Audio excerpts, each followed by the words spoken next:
कक्षा 10वीं प्रश्न संग्रह 5.1 प्रश्न पेज नंबर 107 प्रश्न नंबर 3।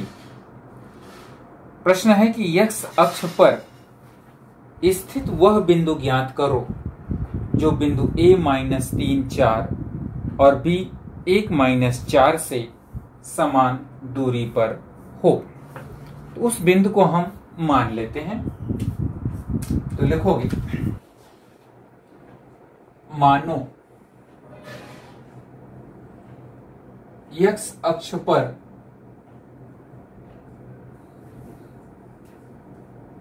स्थित बिंदु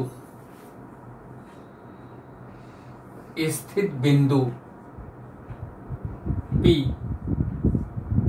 x0 है, इसलिए मानते हैं x अक्ष पर कोई भी बिंदु हो तो उसका y निर्देशांक सदैव 0 होता है।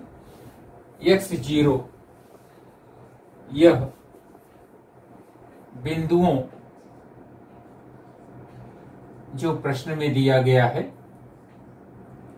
a-3 4 तथा b 1-4 से समान दूरी पर है। अगर यह बिंदु A और B दोनों से समान दूरी पर है, इसका मतलब होता है कि PA बराबर PB। इसलिए फार्मूला ध्यान दोगे, x2 माइनस x1 का वर्ग PA, इसे x2 इसे x1 y1 इसे x2 y2 मान के चलते हैं। तो x माइनस 3 यानी x प्लस 3 का वर्ग, x माइनस 3 दो बार माइनस बोलते हैं तो माइनस माइनस प्लस हो जाता है, तो प्लस लिखते हैं। 0-4 का वर्ग बराबर PB, P और B में x माइनस 1 का वर्ग प्लस 0 माइनस 4 तो माइनस माइनस प्लस 4, दोनों तरफ का ब्रैकेट हटा दो, इसलिए x प्लस 3 का वर्ग प्लस 0-4 का वर्ग बराबर x ऋण 1 का वर्ग प्लस 0-4 का वर्ग। ब्रैकेट खोल दोगे, x का वर्ग प्लस 2/3 6x प्लस 3 का वर्ग 9, 0-4 यानी प्लस ऋण 4 का वर्ग,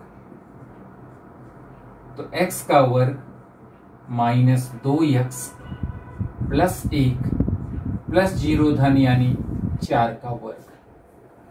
ब्रैकेट पूरा खोल दोगे तो x square plus 6x plus 9 plus ऋण 4 का वर्ग 16।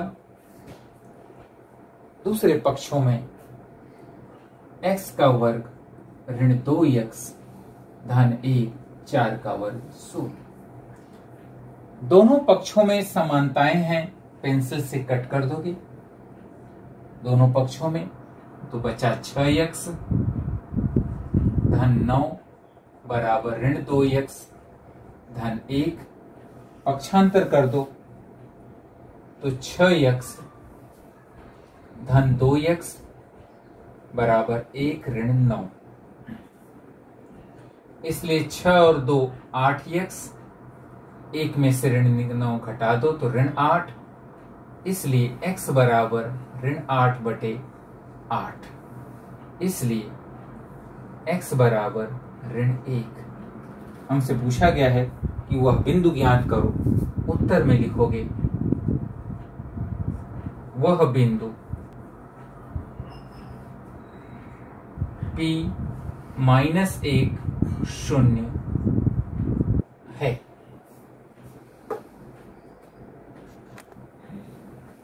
प्रश्न नंबर 4, जांच करो कि बिंदु P, Q और R समकोण त्रिभुज के शीर्ष बिंदु हैं या नहीं।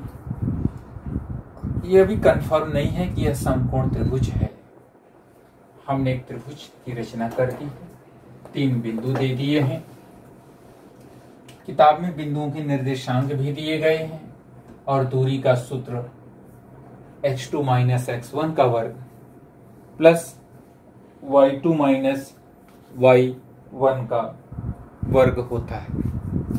तो सबसे पहले हम PQ निकालेंगे, फिर QR निकालेंगे, फिर PR निकालेंगे। अगर तीनों भुजाएं बराबर हों तो ये समबाहु हो जाएगा। अगर 2 भुजाओं के वर्गों का योगफल तीसरी भुजा के वर्ग के बराबर हो तो ये समकोण त्रिभुज होगा। तो हल करके पहले कंफर्म करेंगे। तो सबसे पहले हम PQ निकालेंगे। PQ बराबर, फार्मूला दूरी सूत्र का है x2 - x1, 2 ऋण 2, ध्यान दो, 2 ऋण 2 यानी 2 धन 2 प्लस 2 ऋण 2 का वर्ग। तुम लोग नीचे लिखोगे, मैं सामने लिखूंगा क्योंकि जगह हमें ज्यादा चाहिए। 2 में 2 जोड़ दो, 4 का वर्ग धन 0 का वर्ग, 4 का वर्ग 16 धन 0 बराबर करनी में 16 और सरल करोगे तो उत्तर हो जाएगा 4। इसके बाद QR बराबर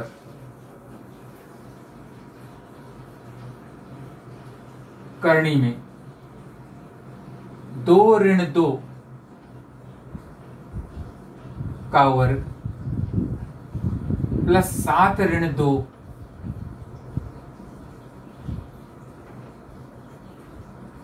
2 में से 2 घटाओगे तो 0 का वर्ग, 7 में से 2 घटाओगे तो 4 का वर्ग, तो बराबर 0 धन 4 चौक 16 बराबर करनी में 16 बराबर 4।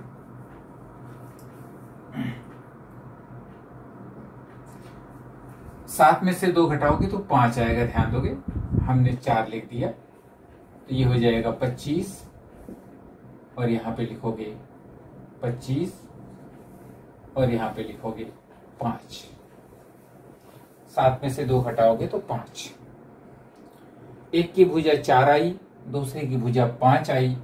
अब हम निकालेंगे PR बराबर करनी में 2 ऋण 2, 2 ऋण 2 यानी 2 धन 2 प्लस 7 ऋण 2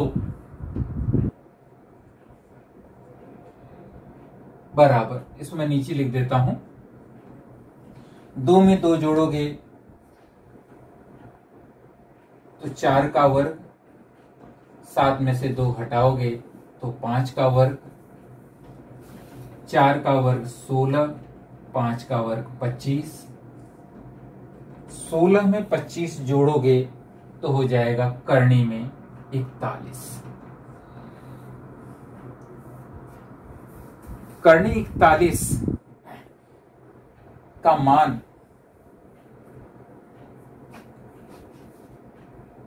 इन दोनों से छोटा है या इन दोनों से बड़ा। ये 4 का वर्ग करनी 16 है, करनी 16 और 5 का मान है करनी 25। तो करनी 16 और करनी 25 की तुलना में करनी 41 सबसे बड़ी संख्या है, यानी कर्ण संख्या 4 और 5 करनी 41 की तुलना में छोटी संख्या है। तो सबसे पहले हम छोटी पी क्यू का वर्ग लेंगे, पी क्यू का वर्ग प्लस क्यू आर का वर्ग, पी आर का वर्ग हम छोड़ के रखेंगे। ऐसा क्यों? क्योंकि करनी 41 से 4 और 5 छोटा है।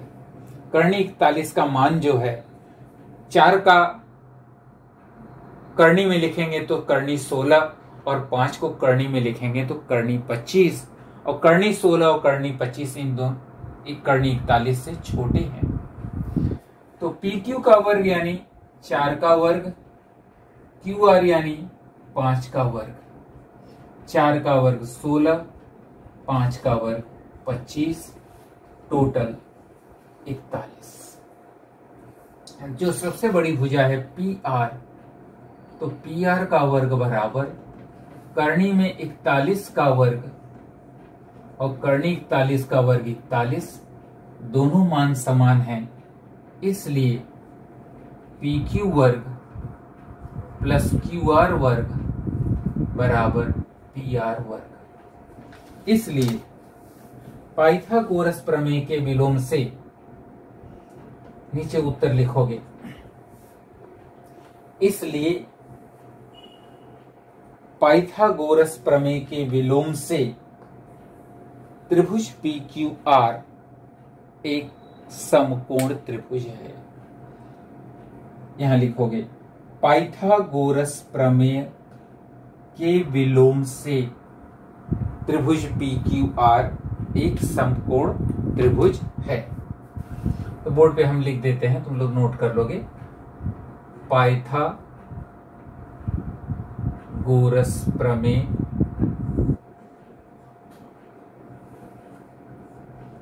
के विलोम से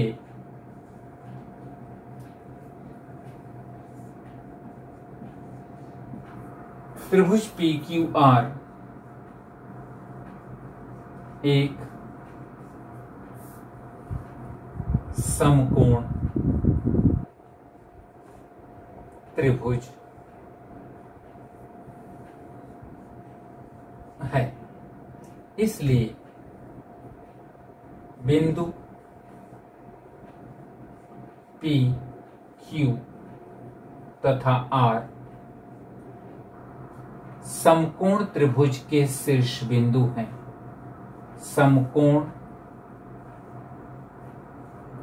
त्रिभुज के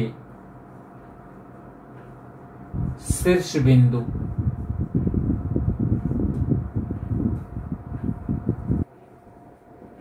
हैं। इसके साथ ही प्रश्न 4 समाप्त हो गया। 5वें सवाल में कि सिद्ध करो कि बिंदु पी क्यू आर और यस ये समांतर चतुर्भुज के शीर्ष बिंदु हैं। तो एक चित्र बना के एक का नाम दे दो पी क्यू आर और यस। इसमें 4 बिंदु हैं। सबसे पहले पी क्यू निकालोगे, फिर क्यू आर निकालोगे, फिर एस आर निकालोगे, फिर पी एस निकालोगे। हमें पूछा गया है कि यह समांतर चतुर्भुज है। अगर पी क्यू और एस आर की लंबाई बराबर मिले, पी एस और क्यू आर की लंबाई बराबर मिले, तो लिखोगे कि यह एक समांतर चतुर्भुज है। और छठे सवाल में ए बी सी डी यह समचतुर्भुज के बारे में कहा गया है। तो एक चित्र बना लोगे, ए बी सी चारों के निर्देशांक किताब में छपे हुए हैं। तुम ए बी निकालोगे, उसके बाद बी सी निकालोगे, उसके बाद सी डी निकालोगे, उसके बाद ए डी की लंबाई निकालोगे। अगर चारों के माप समान आ जाएंगे तो लिख दोगे कि ए बी बराबर बी सी बराबर सी डी बराबर ए डी। इसलिए ये चारों बिंदु चतुर्भुज समचतुर्भुज ए बी सी डी के शीर्ष बिंदु हैं। 5वें में खाली सामने की भुजा पी क्यू और एस आर बराबर मिले तो फिर लिख दोगे पी क्यू बराबर एस आर। पी एस और क्यू आर बराबर मिले तो लिख दोगे पी एस बराबर क्यू आर। सम्मुख भुजाएं, जिस चतुर्भुज की सम्मुख भुजाएं सर्वांग सम होती हैं वह समांतर चतुर्भुज होता है। इसके बाद क्वेश्चन नंबर हम 7 पर आएंगे। 7वां क्वेश्चन ध्यान से पढ़ोगे। 7वें क्वेश्चन में लिखा हुआ है, यदि बिंदु यल x7 और यम 1,15 के बीच की दूरी 10 हो तो x का मान ज्ञात करो। तो सबसे पहले हम नोट कर लेते हैं, L का निर्देशांक है x और 7, यम का निर्देशांक है 1 और 15 और यम का मान दिया गया है 10, LM बराबर 10 दिया हुआ है। तो दूरी सूत्र का उपयोग करोगे, लिखेंगे दूरी सूत्र यानी x2 माइनस x1 का वर्ग करनी में x2 माइनस x1 का वर्ग प्लस y2 माइनस y1 का वर्ग। तो LM बराबर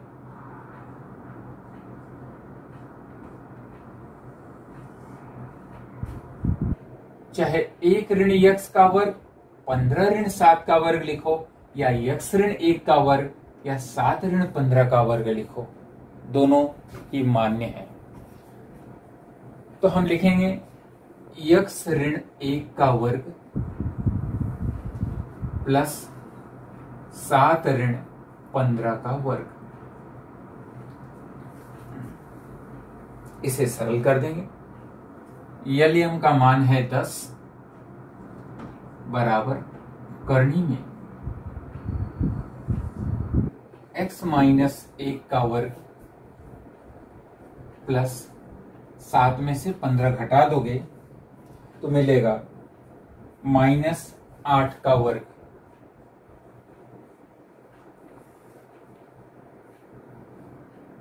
तो 10 बराबर करनी में x ऋण 1 का वर्ग, ब्रैकेट नहीं खोलोगे, प्लस करनी ऋण 8 का वर्ग यानी 64। दोनों पक्षों का वर्ग करने पर 10 का वर्ग 100, ये हो जाएगा x ऋण 1 का वर्ग प्लस 64। दोनों पक्षों का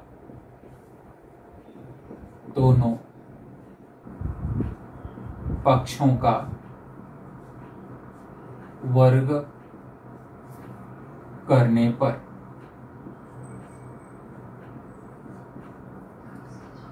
पक्षांतर कर दो, 100 ऋण 100 64 बराबर x ऋण 1 का वर्ग। 100 में से 64 घटा दोगे तो मिलेगा 36।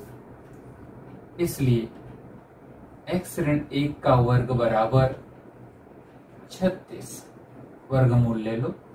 इसलिए x ऋण 1 बराबर धन ऋण 6, इसलिए x ऋण 1 बराबर 6 या x ऋण 1 बराबर -6,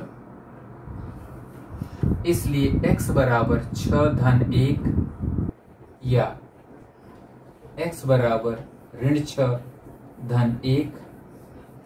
इसलिए 6 में 1 जोड़ दो और ऋण 6 में 1 जोड़ दो, x बराबर धन 6 और धन 1 धन 7 या x बराबर ऋण 5। ये इसके उत्तर हो जाएंगे, x बराबर 7 या x बराबर ऋण 5। चौथे सवाल में 3 बिंदु दिए गए हैं A, B और C। हमें बताना है कि ये 3 बिंदु समबाहु त्रिभुज के शीर्ष बिंदु हैं। एक छोटा सा चित्र बनाकर एक का नाम दे दो A, दूसरे का नाम दे दो B और तीसरे का नाम दे दो C। तीनों भुजाएं AB, BC और AC हम ज्ञात करेंगे। तो दूरी सूत्र से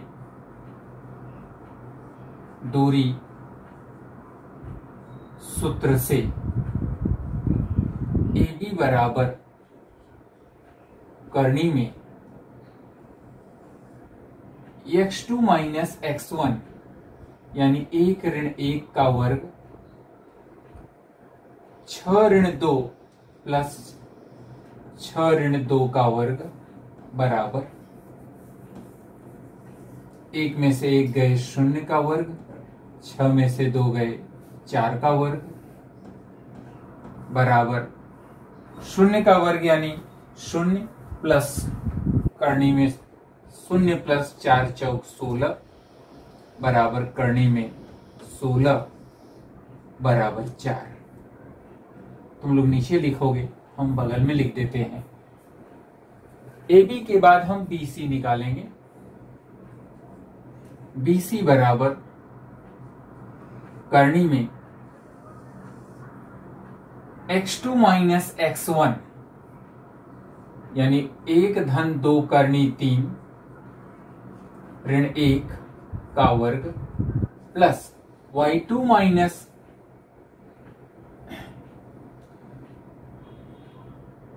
x2 minus x1 plus y2 minus y1 4 ऋण 6 का वर्ग बराबर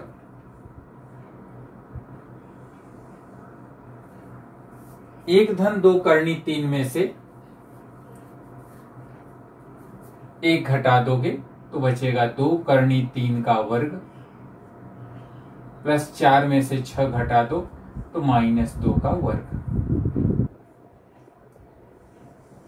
2 का वर्ग 4 करनी 3 का वर्ग 3 प्लस करनी 2 का वर्ग 4 करनी में 4 तिहाई 12 प्लस 4 करनी में 16 बराबर 4।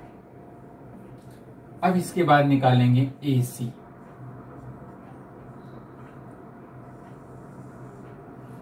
x2 माइनस x1 1 प्लस 2 करनी 3 माइनस 1 का वर्ग प्लस 4 ऋण 2 का वर्ग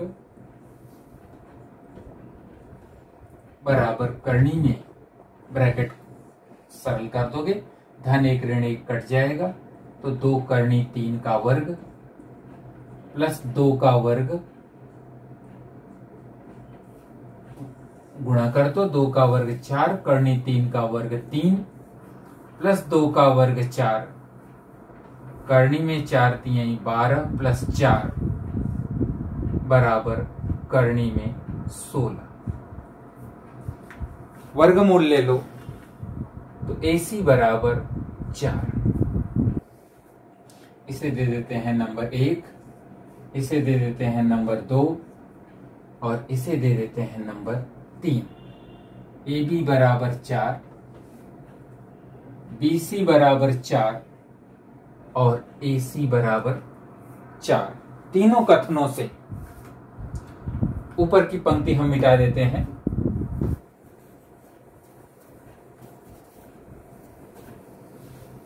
कथन 1, कथन 2 और कथन 3 तीनों से कथन 1, 2 तथा 3 से AB बराबर BC बराबर AC है, इसलिए AB 4, BC 4, AC 4 तीनों 4 यानी तीनों बराबर हैं। इसलिए दिए गए बिंदु समबाहु त्रिभुज के शीर्ष बिंदु हैं।